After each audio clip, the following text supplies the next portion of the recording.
Tapi apakah itu bisa diantisipasi dengan hanya mengandalkan KPK, Pak? Ya, tentu enggak ya. KPK sendiri kan sebenarnya juga institusi yang dirancang untuk tidak selamanya ada begitu kan ya. Dalam artian untuk menangani extraordinary crime ini kan kemudian perlu ada KPK dan ketika sebenarnya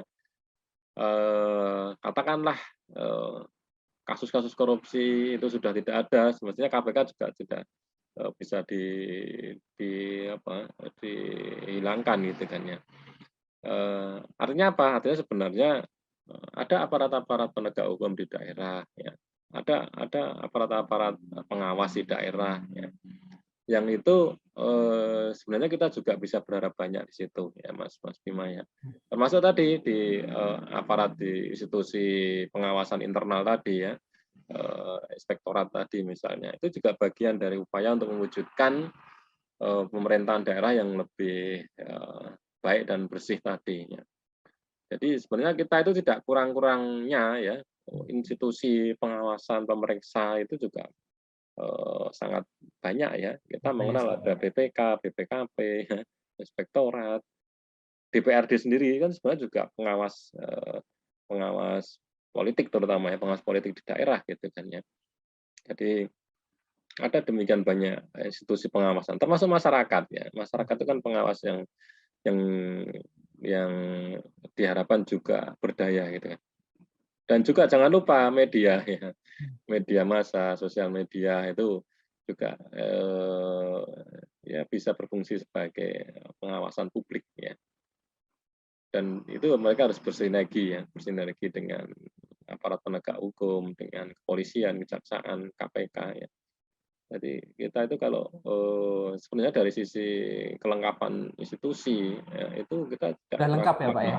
Iya, kita yang kita perlukan adalah bagaimana kinerja dan sinergitas di antara mereka ya, termasuk di kalangan akademisi juga gitu kan dan masyarakat terutama. Ya. Berarti sinergitas, kemudian kinerja yang profesional antar lembaga, Betul. misalnya BPA, kemudian inspektorat dengan KPK. Apabila ini sudah mantap berkolaborasi, ini bisa dicegah ya Pak ya, tindakan korupsi kepala daerah. Kemudian tadi sempat disinggung peran masyarakat. Nah, ini bisa diberikan penjelasan kepada Tribuners juga. Sebenarnya masyarakat ini bisa apa Pak dalam hal untuk mengawasi tindak tanduk atau perilaku kepala daerah di daerahnya misalnya?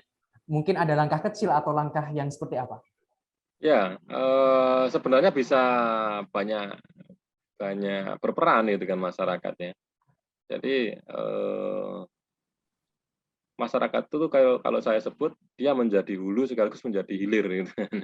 Dari hulu dia bisa katakanlah berkontribusi dalam misalnya pemilihan kepala daerah ya itu kan dimulai dari situ ya kalau kita berbicara dalam konteks penyalahgunaan kewenangan kepala daerah itu kan kita bisa melihat dari proses pemilihan kepala daerah sendiri ya tentu normatifnya ya masyarakat harapannya memilih calon yang memang yang baik, yang memiliki track record yang oke gitu kan, memiliki memiliki komitmen yang baik ya dan kinerja yang baik. Kalau memang dia dari incumbent misalnya, itu kan lebih bisa mudah untuk dinilai ya. Ini saja kita masih menjadi di PR Mas Mas Bima ya, PR bagi masyarakat dalam artian masyarakat kita ini kan terlalu baik menurut saya, terlalu baik dalam pengertian mudah memaafkan ya dan mudah melupakan ya. Katakanlah Oke. sebenarnya kalau ingin memilih calon yang ideal itu lihat kalau memang dia dari incumbent atau dari orang yang yang tidak asing begitu ya, itu bisa dilihat dari apa yang sudah mereka lakukan sebelumnya gitu kan ya. Calon-calon yang merupakan tokoh publik kan tidak sulit untuk dilihat track record sebelumnya gitu kan ya. Apa yang sudah mereka lakukan ya, bagaimana selama ini gitu kan ya. Apakah apakah memiliki kinerja yang baik atau tidak gitu kan. Apakah dekat dengan publik masyarakat tidak gitu kan. Kan bisa dilihat dari situ ya. Terutama dari tokoh-tokoh atau incumbent atau yang ya katakanlah orang yang tidak asing di daerah tersebut. Tapi itu tadi karena masyarakat kita itu saya sebut terlalu baik, mudah melupakan, mudah memaafkan tadi, katakanlah ketika ada tokoh yang katakanlah tidak berkinerja atau apalagi yang bermasalah dalam tanda petik, itu seolah masyarakat tidak peduli gitu. Artinya ketika mereka mencalonkan lagi atau mencalonkan baru ya menjadi kepala daerah, itu seolah-olah yang lalu itu dilupakan gitu kan. Padahal kan sebenarnya kalau kita memang mau menjadikan diri kita pemilih yang cerdas ya, kita lihat track record mereka sebelumnya bagaimana gitu kan. Apa yang sudah mereka lakukan selama ini ya. Bagaimana masa lalu mereka gitu kan. Dilihat itu kan, dibuka ya. Saatnya kita tentukan apakah si calon ini kita perpanjang kontraknya menjadi kepala daerah atau kita berikan kontrak sebagai kepala daerah ya, atau tidak kita pilih gitu kan. Artinya tidak kita berikan kontrak sebagai kepala daerah ya. Itu kan kata kuncinya di masyarakat di awal ya. Itu bagian awalnya, bagian hulunya. Kemudian jangan lupa masyarakat juga bisa berperan ya, berkontribusi untuk mengawasi proses pemerintahan dan pembangunan di daerah ini gitu kan ya.